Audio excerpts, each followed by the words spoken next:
Buenos días, hoy 15 de diciembre del año 2024 vamos a iniciar nuestra acostumbrada escuela dominical con el tema que lo vemos en la pantalla, es Esperando la Alegría, es la sesión número 3. Muy bien, vamos a comenzar como siempre con el texto del material de Lightwife. Y aquí déjenme criticar en su momento a la Convención Bautista del Sur. ¿Por qué razón? Porque ponen como portada de este tema como si fuera un arbolito de Navidad. ¿Y qué creen? No es bíblico el arbolito de Navidad. No tiene nada que ver con el cristianismo el arbolito de Navidad. Entonces se me hace una verdadera aberración que estén fomentando el consumismo en diciembre de este y otros años. Muy bien, la idea central. Jesús ha venido dándose muchos motivos de alegría. Aplicación para la vida. Billy Bray era un minero pobre al otro lado del charco de Cornwall, Inglaterra. A la edad de 29 años se convirtió en seguidor de Cristo. Después de años de embriaguez y una vida salvaje, se convirtió en una figura tan gozosa que Billy fue llamado el hombre alegre de Dios. La vida del Billy personifica una alegría ilimitada que a menudo se presentaba de formas peculiares. Ya fuera como minero o predicando, la gente decía que a menudo bailaba, gritaba y saltaba espontáneamente. Suena extraño para nuestra sensibilidad conservadora, ¿verdad? Para mí no. Se salvó radicalmente y así lo celebró durante más de 40 años, desde el momento de su conversión hasta su muerte. La fuente de su alegría era Jesús y solo Jesús. Mientras andamos juntos durante el Adviento, el nacimiento de Cristo, encontramos alegría en cada peso. Si consideramos el gran regalo de la salvación y no reaccionamos con gran alegría, tendríamos que preguntarnos, ¿quién es la persona extraña? ¿Billy Bray o nosotros? Muy bien.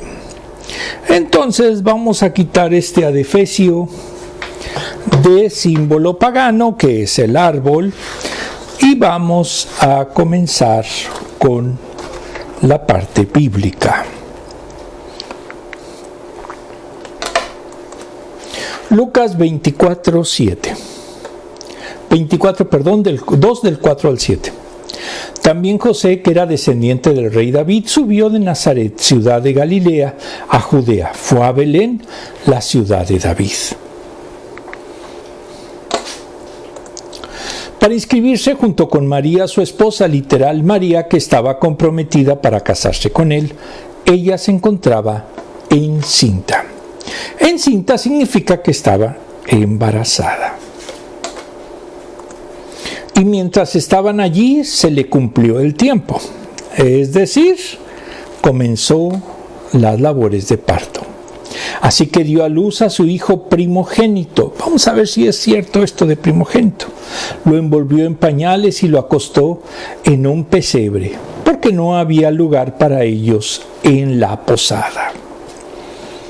De hecho, en las tradiciones de América Latina hay las famosas posadas en donde precisamente se ve a María y a José, una representación de ellos pidiendo posada porque no encuentran. Muy bien. Esto es la aldea de Belén. Lógicamente, pues en aquel tiempo era mucho más pobre. De hecho, era un caserío propiamente, ni llegaba a aldea, donde habría de nacer el Mesías. Contexto: nacimiento de Jesús. De acuerdo al diccionario bíblico ilustrado Holman, de varios autores, editorial VIH en español, nacimiento es dar a luz un bebé desde el vientre materno. Los escritores bíblicos no entendían el proceso de la concepción, no sabían acerca del óvulo de la mujer, pensaban que solo el semen del hombre, que es su simiente, producía al niño. Entendía que la mujer proveía su vientre como un receptáculo para protección y crecimiento del bebé. Al momento del alumbramiento se utilizaban parteras, Génesis 37:17, 38:28, Éxodo 1:15. No se dice de que María haya utilizado parteras, pero es lo más probable. Se usaban herramientas para dar a luz, Éxodo 1:16. El cordón umbilical se cortaba inmediatamente después del nacimiento. El niño era lavado, frotado con sal y envuelto en pañales, Ezequiel 16:4. Con frecuencia se le ponía nombre al nacer, Génesis 21:3, 29, 32 o 35. La mujer se le consideraba ritualmente impura durante un periodo que iba de 40 a 80 días después del nacimiento. Levítico 12 del 1 al 8 y 2:22. El hijo varón se colocaba de inmediato en las rodillas de su padre. Refleja el concepto del padre que recibe a su hijo e indica el cuidado de Dios desde el momento de nacer. En el libro Jesús de Nazaret, Vida, Enseñanza y Significado de Samuel Pagán, editorial CLIE, nos dice que el Verbo se hizo carne, y sobre el nacimiento de Jesús dice que en los 4 evangelios se menciona cómo que Jesús cumplía con esperanzas mesiánicas del pueblo judío, que anunciaba la llegada del reino de Dios en medio de la historia de la humanidad. El nacimiento de él fue una experiencia única, especial, milagrosa, excepcional. Su nacimiento estuvo rodeado de eventos espectaculares, revelaciones maravillosas y experiencias significativas. Teofanías asombrosas y virtudes sorprendentes. Mateo describe como natural su nacimiento en el poblado de Belén. Es el nacimiento de Jesús, Mateo 1:18. El ángel de Dios dijo que cumplirá lo que profetizó Isaías del 14 al 17. Salvará a su pueblo de sus pecados, Mateo 1:21. María no vivía con José, pero fue Dios quien permitió que el niño viviera. En los evangelios de Mateo 1:1 a 2:23 y Lucas 1:5 a 2:52 se habla de su nacimiento en Belén de Judea. Miqueas había anunciado que nacería en Belén. Miqueas 5:2, Mateo 2:6, Juan 7:42. Los ángeles revelaron el nacimiento a pastores, no autoridades. Dios humilla a la gente soberbia, mientras realza, ensalza y afirma a la gente sencilla, humilde y pobre. Lucas 1 del 46 a 55. El nacimiento de Jesús se debió haber producido alrededor del año 7 antes de nuestra era, entre el 29 de mayo y el 5 de diciembre. Algunos dicen que en octubre. Entonces no hay base histórica para celebrar el 25 de diciembre como fecha de su nacimiento. Es una tradición que data del siglo III después de nuestra era. Entonces lo fundamental es celebrar no el hecho histórico, sino el teológico, que es la encarnación del Verbo. Versículo 4. En el libro Lucas de Samuel Pérez Millós, editorial CLIE, titula los versículos 1 a 7 el nacimiento. José se vio obligado a salir de Nazaret a Belén. Era una pequeña aldea situada a 9 kilómetros al sudeste de Jerusalén. Nazaret estaba a solo 650 metros de altura, Belén a más de 700 metros. Como Jerusalén era la ciudad sagrada, siempre se hablaba de subir allá, no importando de dónde se venía. La distancia entre las dos ciudades es de 130 kilómetros por la ruta corta que era atravesando Samaria. Caminen 130 kilómetros. Si ahora sería difícil, estaríamos hablando de semanas. Imaginen en aquella época con los caminos y además de su vida. Belén era la ciudad de David, donde estaba la fortaleza de Sión, y allí había nacido y fue ungido. Primera de Samuel 17:12.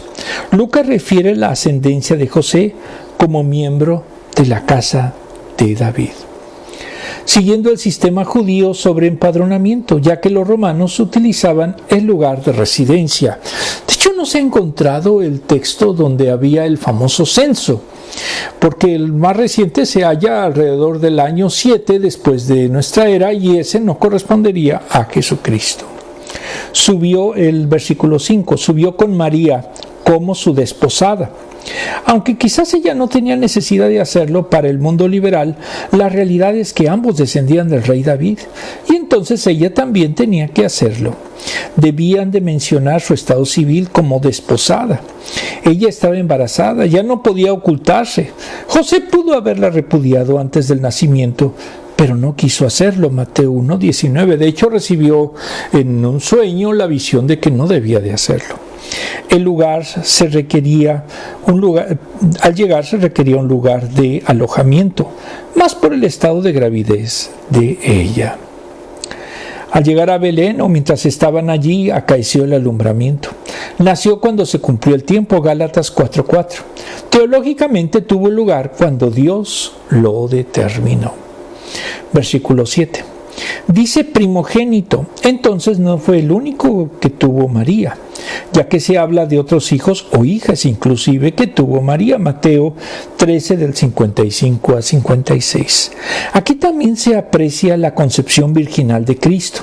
Entonces no era hijo de ellos, sino de ella, puesto que José no había de ver en la concepción que había sido obra sobrenatural del Espíritu Santo.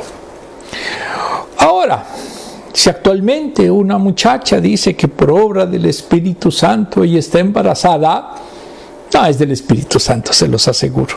Este fue un hecho único en la historia. Fue un milagro. José pasó a ser padre adoptivo. El primogénito es el que abre la matriz de la madre. ¿Cuándo en su momento dejó de ser Virgen María? Cuando nació Jesucristo. Porque en ese momento hay lógicamente un desfloramiento. Esto es, se destruye la matriz, se destruye en su momento, deja de ser virgen en una palabra. Entonces es un mito que tuviera María la perpetua virginidad. Lo que fue corroborado con la ofrenda habitual del primogénito, versículo 23. Era el que recibía los derechos que tuviese José como descendiente de David. Se produjo de un modo natural como cualquier otro niño. Sufrió dolores de partos, traspasó el himen de la madre. Envolver en pañales es fajar al niño, es decir, envolver su vientre con una paja. María fue la que atendió al niño y debió de haber llevado lo necesario para tal efecto. El pesebre era el lugar donde se colocaba alimento, heno o paja del ganado. Incluso se habla de que era una cueva de ganado fuera de Belén. Eli.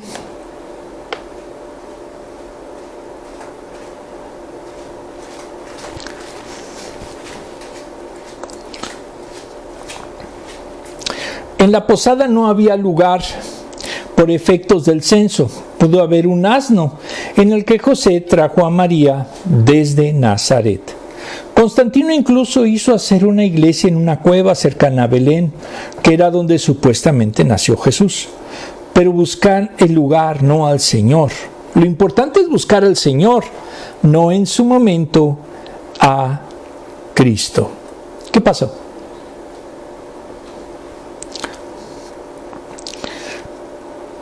La segunda persona de la Trinidad se encarnó en un niño pobre. Vino a buscar a los hombres. Es Lucas 19:10. Asume todas las limitaciones humanas y como pobre, los pobres en él llegaron a ser de infinitamente ricos. Segunda de Corintios 8:9.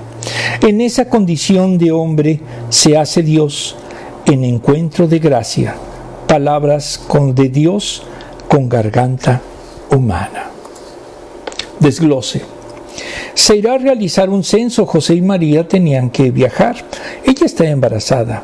Aún no estaban casados. Iba a dar a luz en el transcurso del viaje o en el censo. No había lugar en la posada de Belén, pero nació un bebé. Fue un evento importante para millones de personas por venir. Su nacimiento comenzó a resolver el problema más grande, la separación con Dios. Así comienza el ministerio de Cristo, y que experimentó la vida desde lo grandioso hasta lo dudoso. Lo hizo para que supiéramos que no estábamos solos. De Belén al Calvario arrojó su amor de Dios como una red sobre el horizonte de la humanidad. Hay personas que dicen, no necesito la misericordia de Dios. Están convencidas de ser mejores que la mayoría. Creen que no necesitan la gracia de la cruz. Martín Lutero dijo que el Evangelio le sabe mejor a aquellos que yacen en apuros de muerte. Pero esa clase endurecida, a que vive de su propia santidad, construye sobre sus obras y no siente su pecado y miseria. No prueba este alimento. Cuando reconocemos que somos un desastre, si no tenemos su misericordia y ternura de Cristo, no somos salvos y podemos cantar: Él gobierna el mundo con verdad y gracia y hace probar a las naciones las glorias de su justicia y las maravillas de su amor. Debe de ser un himno bautista.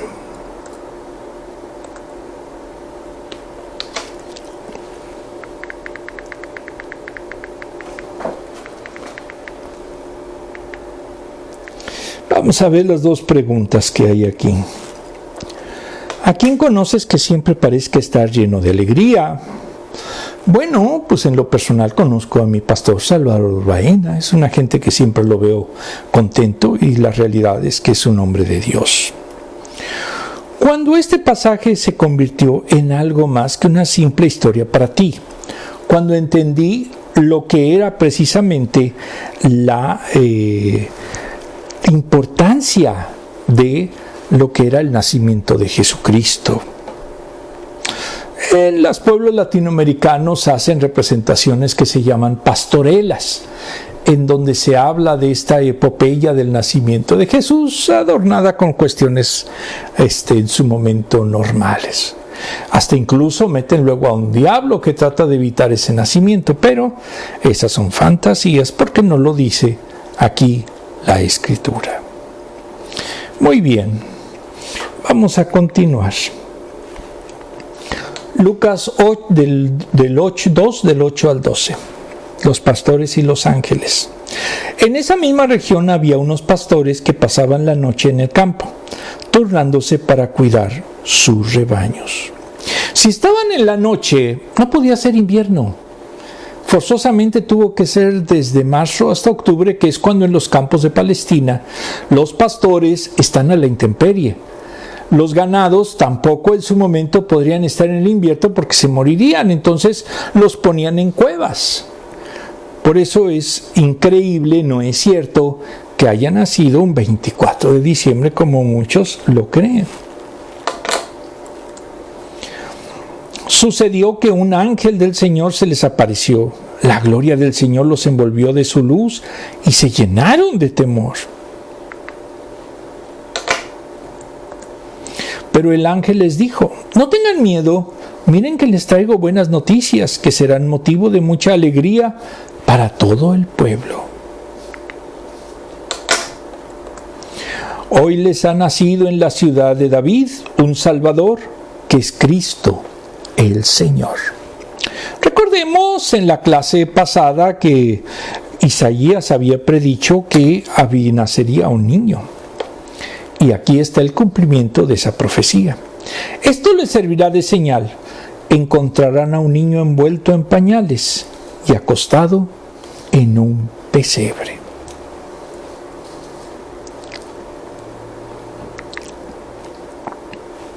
Muy bien.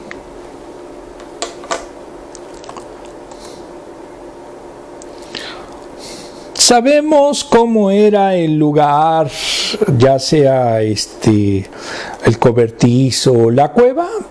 No sabemos cómo era. Posiblemente, de hecho lo vamos a ver, sí había un asno, pero difícilmente un buey. Muy bien. Contexto. Durante primavera, siguiendo a Pérez Millós, durante primavera y verano se apacentaban y dormían dormían los rebaños en el campo. A veces se construían apriscos. Apriscos son cercas levantadas con paredes. Eran construcciones redondas con una puerta de entrada en la que el pastor se acostaba. A veces se turnaban los pastores para cuidar sus rebaños en la noche. De repente se les apareció un ángel. No se dice su nombre. Se le ve con luminosidad o gloria. Ese resplandor o luz celestial envolvió a los pastores.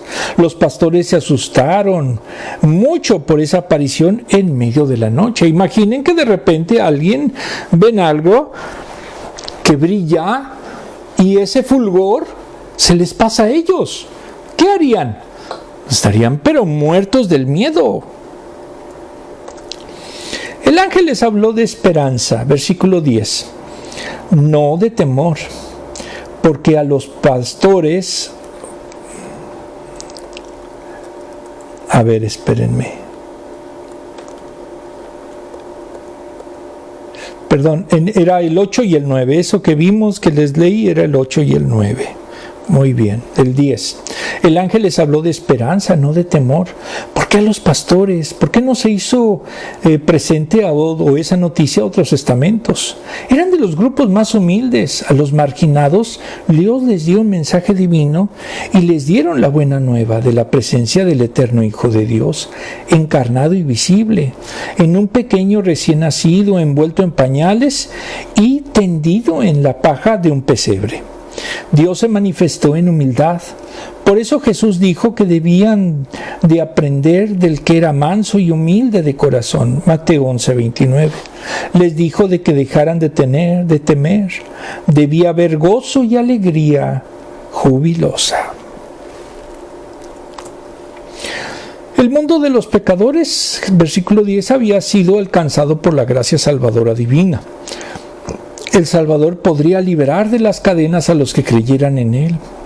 Los evangelizó, es decir, les dio una buena noticia. El Evangelio es el poder de Dios para salvación de los que crean. Romanos 1, del 15 al 17. El gran gozo es el antídoto del gran temor de los pastores. No era solo para ellos, sino para todo el pueblo, en el sentido de alcanzar potencialmente a todos los hombres sin distinción de edad, condición, nacionalidad, posición social o raza. La prueba es que los más humildes fueron los primeros en recibir la noticia que llenaría de gozo a todos, pero solo sería eficaz para los que creen. Los arminianos y alguno que otra secta dicen que no, que eso es falso. Versículo 11. La nueva fue el nacimiento del Salvador. El ángel anunció un hecho consumado. Ha nacido, fue dado a la luz al que habría sido alumbrado por María. Lo era para todos como Salvador. La palabra no tiene artículo, entonces es el único que puede ser de esa condición. En el Antiguo Testamento se aplicaba a Dios, que salvaría a su pueblo en situaciones difíciles. En el mesiánico judío solo se aplica a Dios. Para los cristianos se convierte en base de profesión de fe. Para creer que Cristo es el Salvador, Él mismo puede hacer remisión de pecados. Solo el Salvador puede salvar a los pecadores. Versículo 11. Los judíos contaban los días de puesta a puesta. Entonces nació en ese mismo día que se había iniciado en el último anochecer. Se había producido el nacimiento del Mesías. El que nació tiene la condición de Salvador, Cristo y el Señor. Los títulos los puso nominativos, sin artículos. Pedro después también indicaría que el que había sido crucificado y resucitado era Señor y Cristo. Hechos 2:36.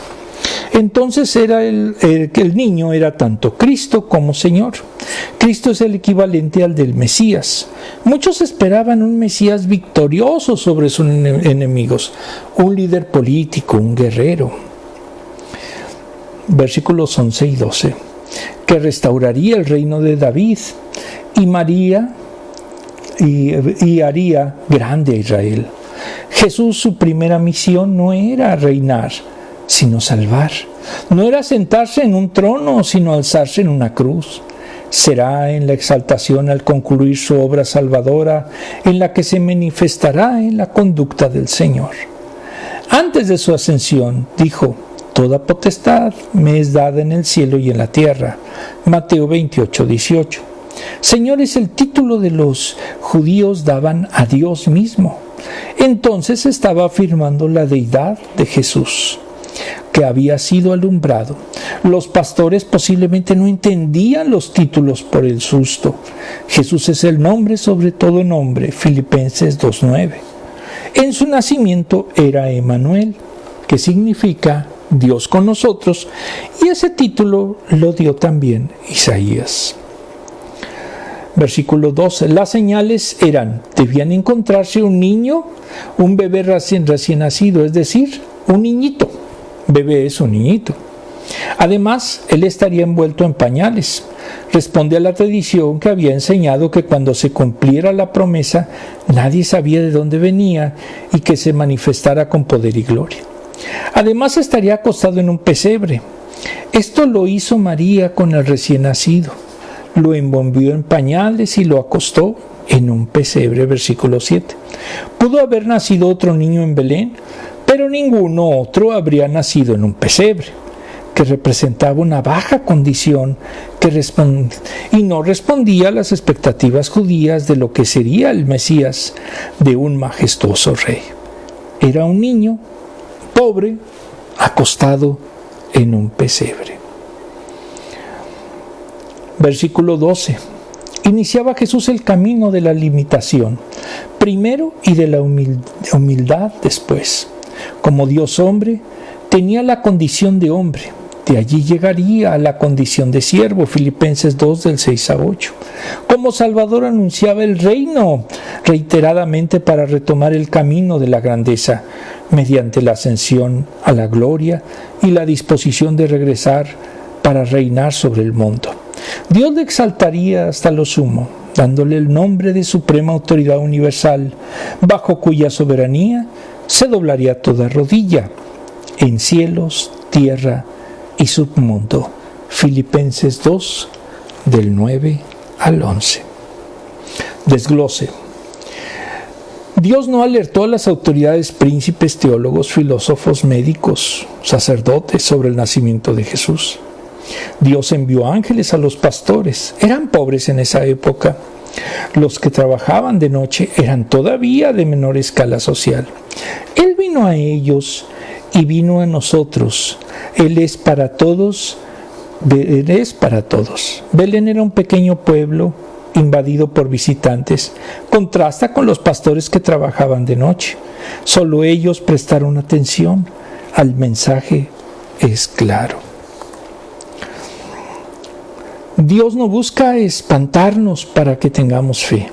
Él nos acerca rompiendo el antiguo muro de separación entre Él y su amado. Él cuidará de nosotros, pase lo que pase. El advenimiento de Jesús, que le llaman Advento, expresó con alegría que el gozo era inminente y que es para todos. Dios vio a los poderosos, los ricos, los elegantes, los filósofos y los artísticos. Él vino a ellos y Él vino a mí. Buenas noticias es para el cuerpo. Vamos a ver, aquí hay una sola pregunta.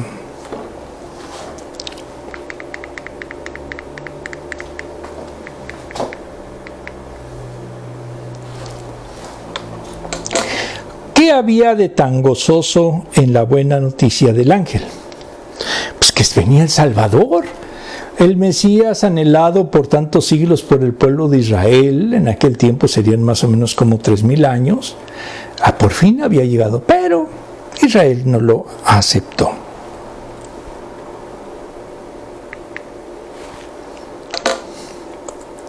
Lucas 2, del 13 al 14, son los últimos. De repente apareció una multitud de ángeles del cielo que alababan a Dios y decían: Gloria a Dios en las alturas y en la tierra paz a los que gozan de su buena voluntad. Literal, paz a los hombres de buena voluntad. Variante, paz, buena voluntad a los hombres.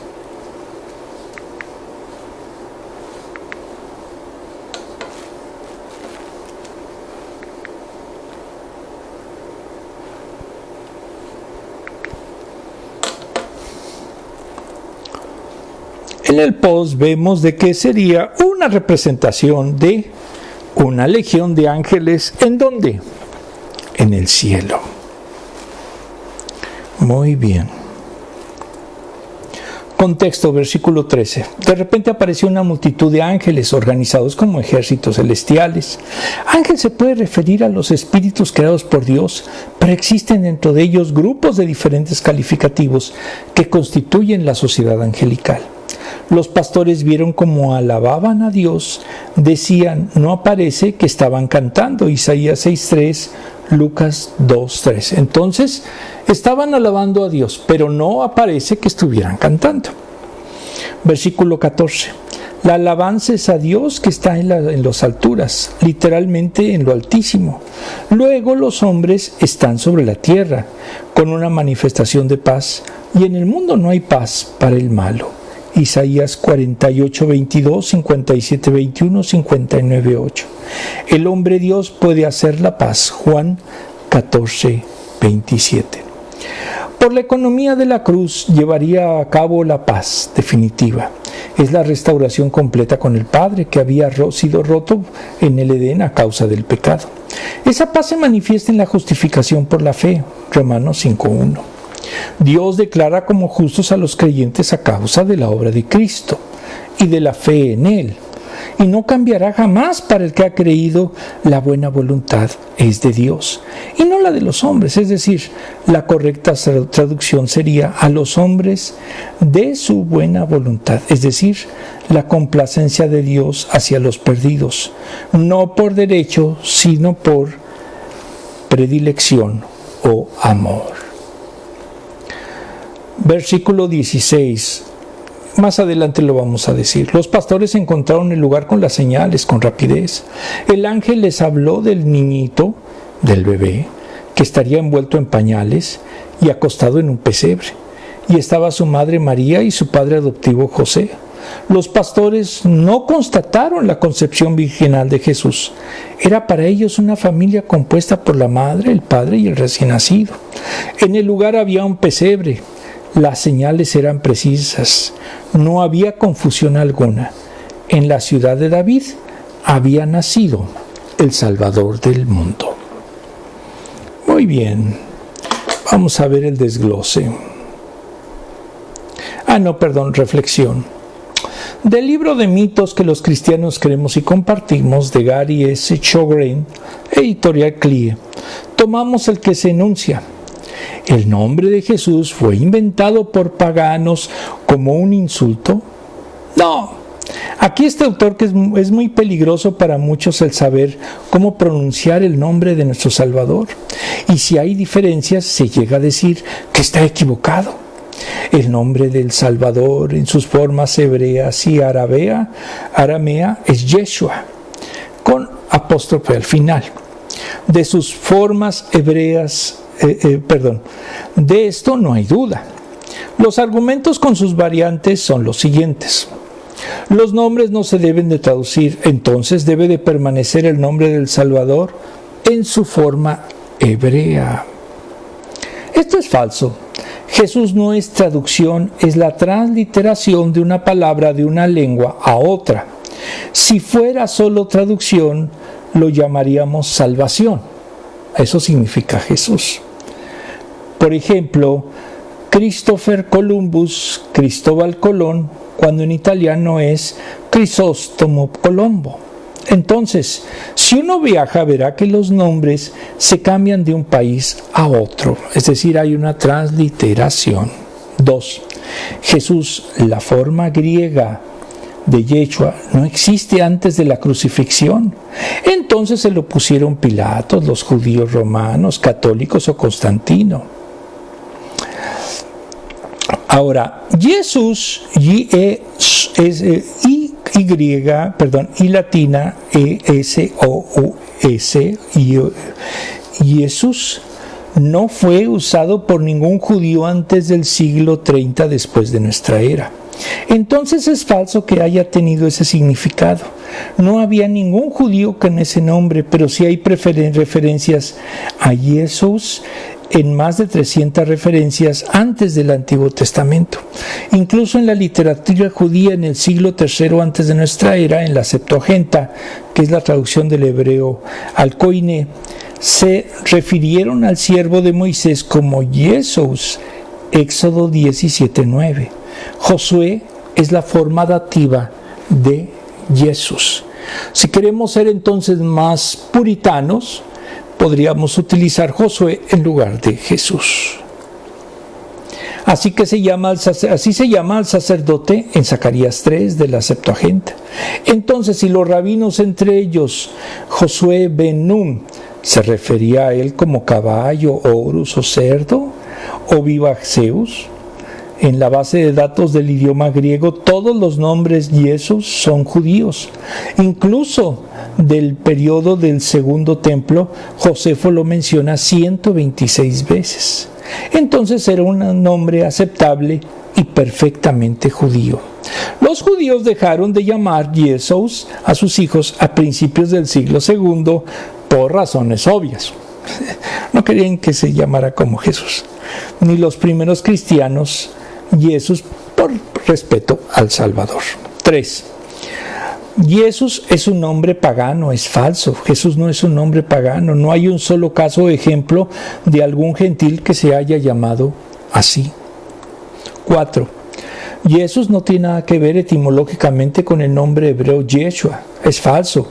Jesús siempre fue la expresión fonética de Yeshua, que era la forma corta del nombre de Jesús. Josué, hijo de Nun, y Jesús fue el nombre de muchos judíos del siglo III antes de nuestra era, hasta el siglo II después de nuestra era. Una de las razones es que cuando las palabras fueron transliteradas, representar fonéticamente, esto significa transliterar, lo mejor posible al sonido del nombre SH, que corresponde a la letra hebrea Shin, se cambió por el sonido S, porque el griego no tiene SH. Por ejemplo, Rosh en Ezequiel 38:2 se convirtió en Ros en la Septuaginta.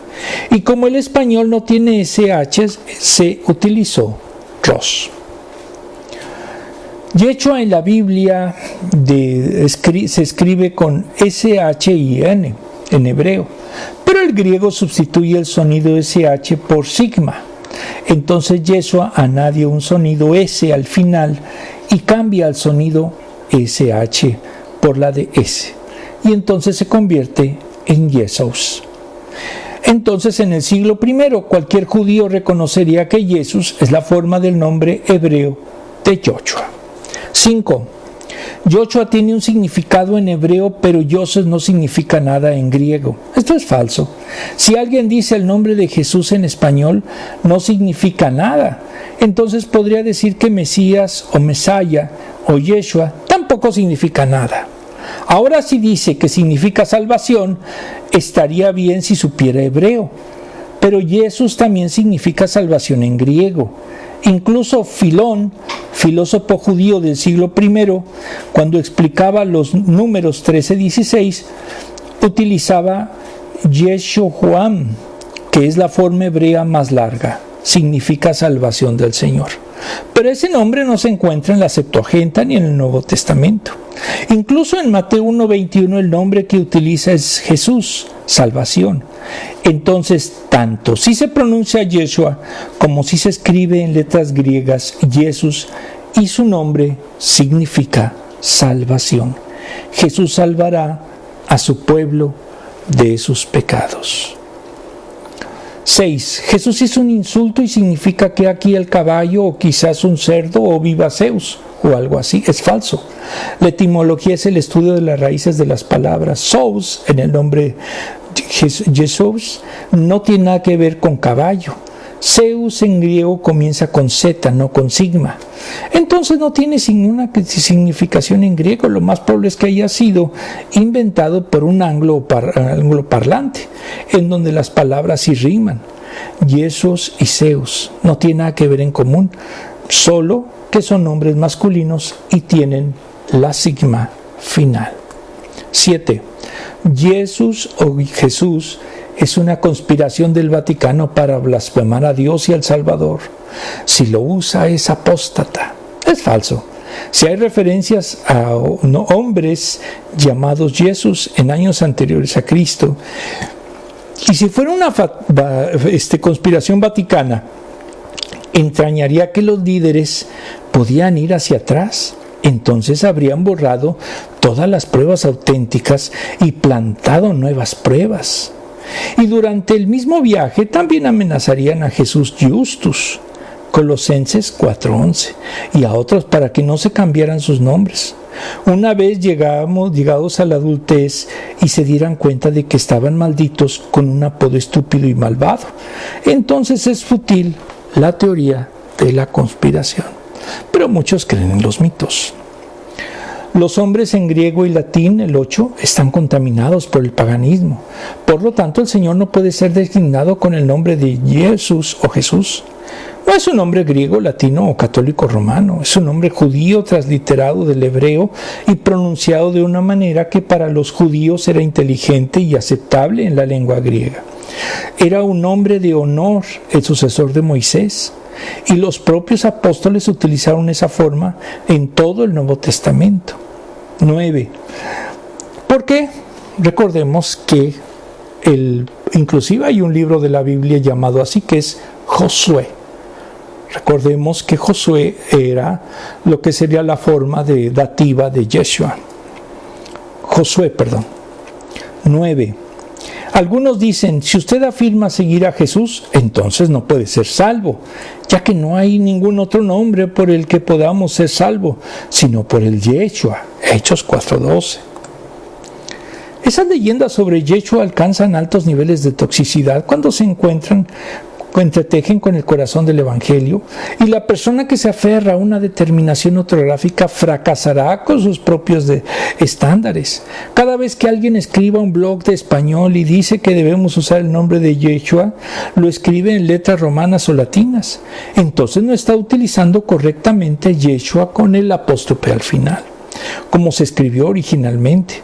Están equivocados y no pueden explicar cómo el nombre de Jesús está citado 915 veces en el Nuevo Testamento, por no hablar de toda la literatura de la iglesia griega.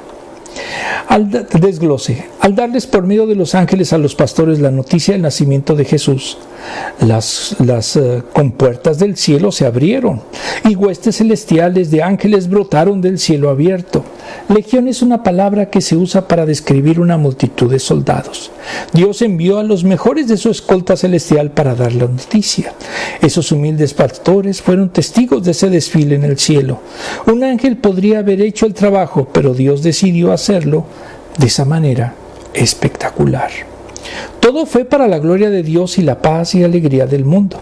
Si queremos gozo, debemos saborear la paz de Dios. Si nuestro corazón anhela la paz, debemos profundizar en el gozo del Señor. Mirad qué gran amor nos ha dado el Padre para que seamos llamados hijos de Dios, y lo somos.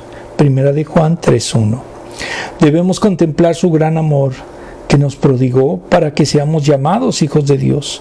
Los pastores recibieron un anticipo de lo que vendrían. Los ciegos verían, los sordos oirían, los muertos resucitarían y la humanidad experimentaría la comunión con Dios. El Mesías esperado subió al escenario mundial. Los pastores dijeron, ¡vamos! Cuando los ángeles regresaron al cielo, los pastores quisieron ser partícipes de la historia.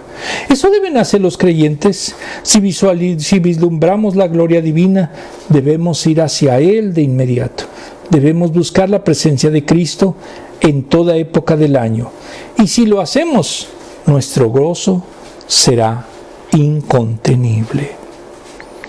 Yo no creo que la Navidad solo sea en diciembre, porque debemos nosotros de estar festejando el nacimiento de Cristo todos los meses del año. 4. Preguntas. ¿Cuáles son algunas maneras en que podemos traer intencionalmente esta alegría a nuestra celebración de Navidad? Reitero, yo no creo que solamente deba de haber Navidad. El nacimiento se debe de festejar en todas las épocas del año, porque junto con la resurrección es el elemento de fe más importante para el cristianismo. Pero no para estar comprando regalitos ni poniéndole un arbolito con esferas que son paganas, sino lo importante es ver la misericordia y amor de Dios. ¿Cuáles son algunas maneras en las que podemos compartir a Cristo que reflejen la buena noticia de gran gozo? Primero, estudiando la palabra, quitándonos de los mitos, dejando de ser consumistas y verdaderamente vivir el Evangelio como Cristo nos enseñó. No con mitos, no con arbolitos, o incluso con nacimientos, porque ni siquiera sabemos cómo realmente o en dónde nació Él, ni cuándo. Vamos todos. Lucas 2:16. Así que fueron deprisa y encontraron a María y a José y al niño que estaba acostado en el pesebre. Lucas 2:16. Vamos a dar por último nuestra acostumbrada oración. Amantísimo Padre, estamos en presencia de un milagro. Primero, como fue concebido Jesús, sin la intervención del ser humano. Solo María fue utilizada como instrumento de la gran obra salvadora que tú hiciste. Pero además, Jesucristo nació de una manera humana. Siendo Dios, se convirtió en hombre. El Verbo se encarnó. Y eso hay que celebrarlo todos los días de nuestra vida, todas las épocas del año, porque refleja el amor y misericordia que tú nos tuviste. Amantísimo Padre, te pedimos que realmente aprendamos a dar homenaje, testimonio y gloria a ese hecho maravilloso de habernos enviado al Mesías encarnado. Por eso, amantísimo Padre, todo esto te lo pedimos y agradecemos en el nombre de nuestro Señor Jesucristo. Amén. Nos vemos el próximo domingo.